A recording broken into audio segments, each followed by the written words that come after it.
माँ अरे माँ, ये क्या हो गया आपको? आप तक खांस क्यों रहे हो? ये लो पानी पीजिए। ये लो माँ, पहले पानी पियो। भैया, भाभी, आप लोग हैं कहाँ? या माँ को इतनी जोर की खांसी हो रही है, आप लोगों को दिखाई है, सुनाई नहीं दे रहा है? क्या है दीदी, तुम्हारा अपने घर में मन नहीं लगता क्या, जो सुबह सुबह मुंह उठा के यहाँ चली आई हो और आके इतना चिल्ला चिल्ली मचा रही हो? अच्छा हुआ भाभी कि मैं आज आ गई, अगर मैं आज नहीं आती ना तो मुझे माँ की ऐसी हालत और आप लोगों की सच्चाई पता ही नहीं पड़ती। भैया, ये माँ को इतनी जोर से खांसी हो रही है और आप दोनों में से उनके पास कोई भी नहीं है। अगर मैं इस टाइम नहीं आती तो वो बिस्तर से नीचे ही गिर जाती। अरे बहन, मैं आ ही रहा था अभी। तुम्हारी माँ कोई छोटी सी बच्ची नहीं है तो जरा सी खांसी आने पर सब लोग उन्हें गोदी में लेके बैठ जाएं या फिर उनकी कमर सहलाएं।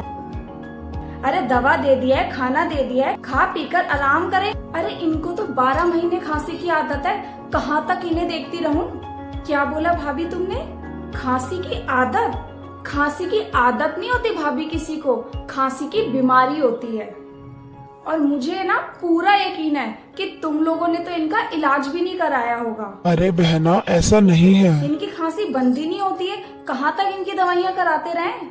भैया, तुमसे तो क्या बात करूँ मैं, भाभी तो गैर है, पर तुम तो इन्हीं की औलाद हो, कम से कम इनका दूध का कर्ज तो उतार दो। पर बहना, मेरी बात तो सुनो। भैया, तुम्हारे तो ना मुंह में जुबान है और ना ही आंखों में शर्म। बहन, तेरी भाभी ऐसी नहीं है। माँ, देख लिया, मैंने आपको बोला था ना कि इसको सर पे मत चढ़ाइएगा।